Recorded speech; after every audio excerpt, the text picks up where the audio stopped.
Holly always looks like she's struggling financially, doesn't she?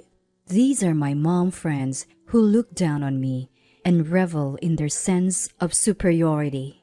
One day, one of their daughters touched my cherished piano without asking. Please don't touch the piano. If you're going to make a fuss over your piano, then take this. After spilling coffee on it, their faces changed when they learned the truth. I am Holly. I enrolled my daughter, who just turned 3, in preschool.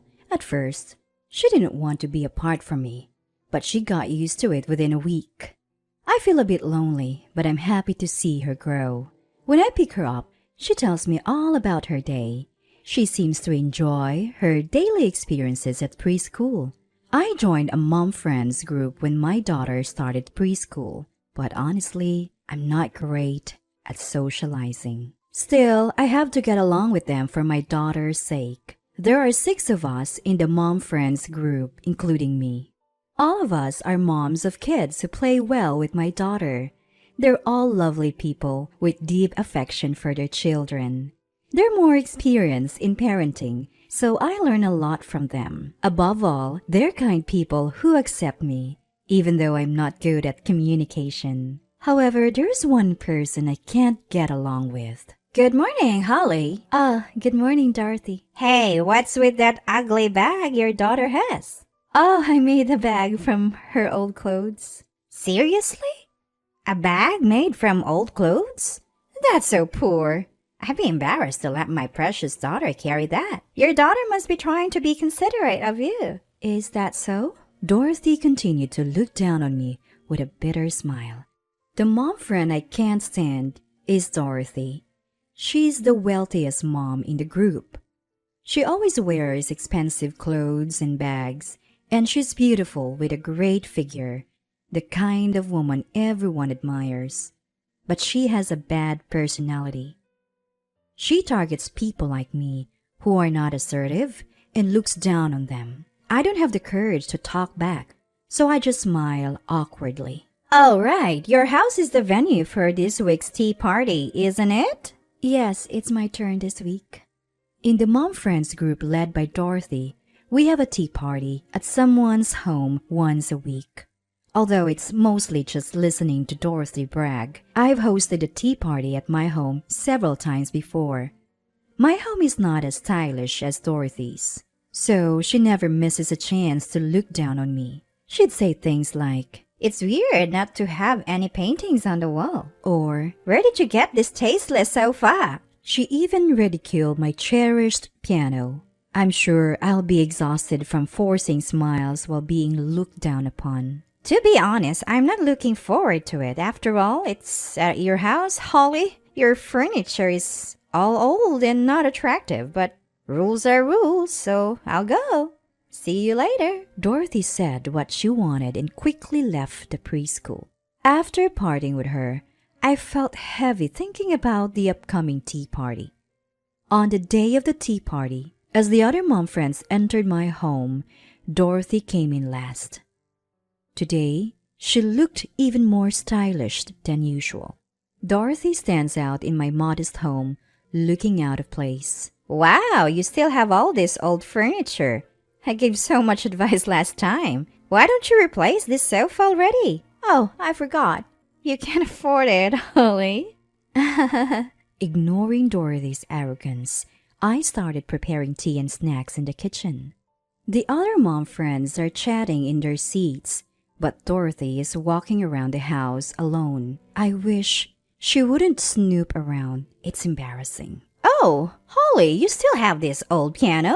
Hearing Dorothy's loud voice, I rushed to the scene. She had entered my piano room without permission. I had put a "Do Not Enter" sticker on the door to that room, but Dorothy seemed to have ignored it. The other mom friends, hearing her voice, started gathering in the room. Sorry, everyone. Could you please not go near the piano in that room?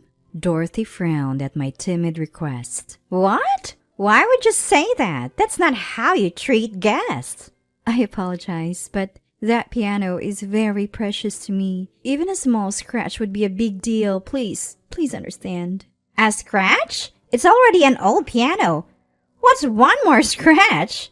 You really are like a poor person, cherishing something like this. Sorry, the tea is ready. Let's relax in the living room. Somehow, calming Dorothy down, we returned to the living room with the other mom friends. Dorothy seemed displeased about being corrected. She left looking irritated without even finishing her tea or snacks.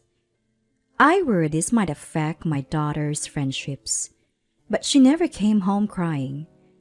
For now, I was relieved. But Dorothy's arrogance escalated. She spread false rumors among the mom friends and flaunted her expensive clothes and bags. She even looked down on my husband's income and my daughter's appearance. I don't mind being looked down upon, but it's uncomfortable when she speaks ill of my daughter and husband. I told her to stop, but it didn't seem to have much effect. A month passed like this, and it was my turn to host the tea party again. I welcomed the usual mom friends, but Dorothy hadn't arrived yet. According to the others, she would be late. We decided to start the tea party without her. Without someone bragging, it was surprisingly peaceful. I was talking without tension for the first time in. But she never came home crying. It was probably Dorothy. I got up and opened the door. Sorry, I'm late. I was picking up my daughter from daycare. Dorothy was holding a little girl about 2 years old. Thank you for coming, Dorothy. Is your daughter joining us? Do you have a problem with that? No, I just wasn't expecting it. It's none of your business. Let us in. Sure. Sorry. Dorothy's daughter ran into the house as soon as they entered. As I tried to stop her, Dorothy pulled my arm. She's fine on her own. She's a good girl. But what if she gets hurt? Do you have anything dangerous lying around?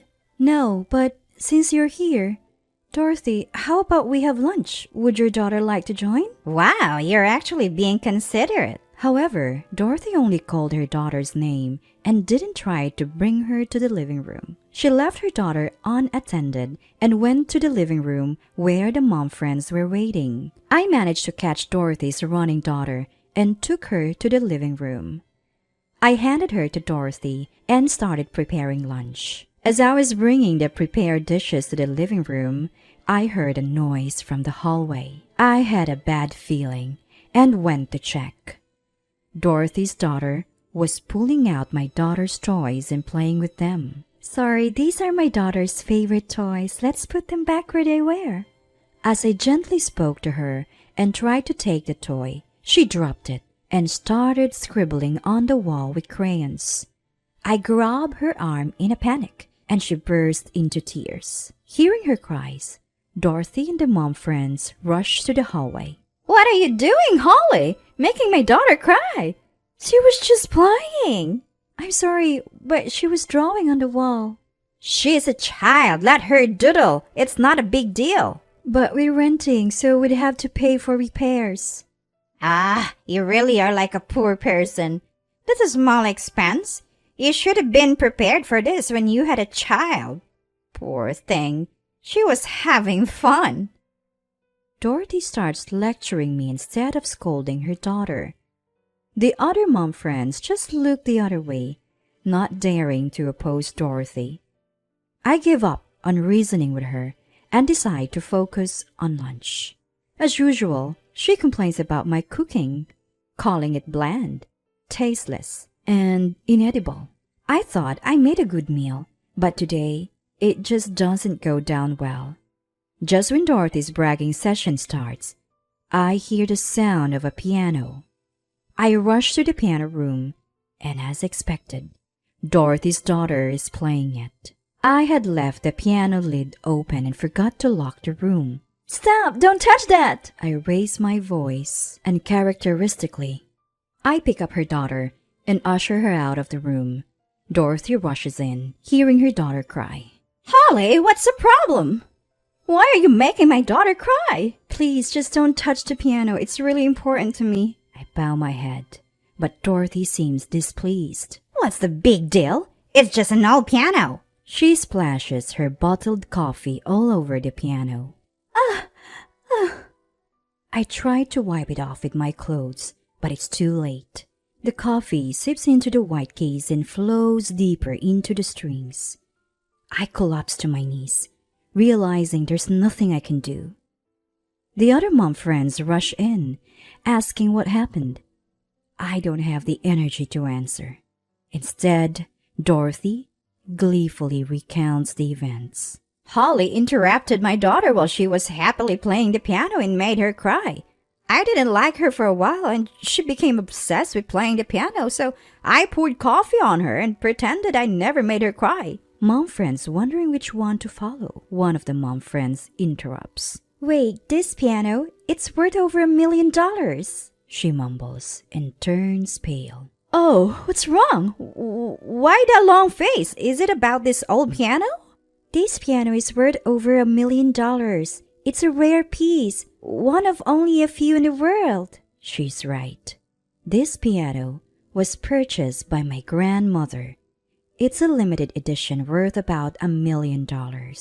I had promised to keep it safe for generations. I never thought it would be ruined like this.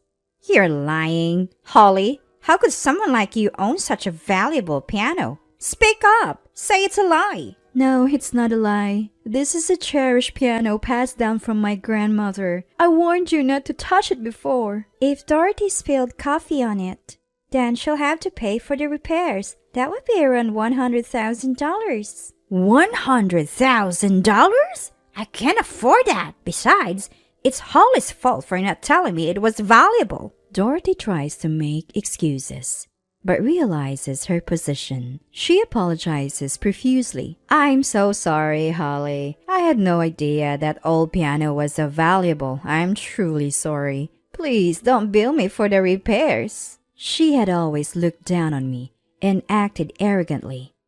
Is she really sorry? I think about her past behavior.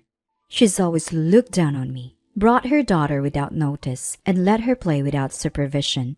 She even lectured me for interrupting her daughter's playtime. Dorothy said, if you had told me it was valuable, but you don't spill coffee on something someone cherishes, valuable or not, I can't forgive her. Stop apologizing, Dorothy. She looks up at me, hopeful I will tell her that. I'll send you the bill for the repairs. Please take your daughter and leave. What? She stands there stunned. I point to the door, and the other mom friend escort her out. The tea party ends. I later bill Dorothy for the repairs. Her husband visits and apologizes. Apparently, her attitude had been a problem for a while. He says he is being looked at in a negative light because of this incident. She starts working to pay off the debt and stops attending tea parties. I make sure to lock the piano room from then on. Since then, the piano has been beautifully restored, and in order to prevent such a tragedy from happening again, he has developed a habit of turning the doorknob to make sure the room is securely locked. I resent my inability and wish I had done this from the beginning. Years pass, and my daughter grows up. I pass on the piano to her, knowing she'll take good care of it.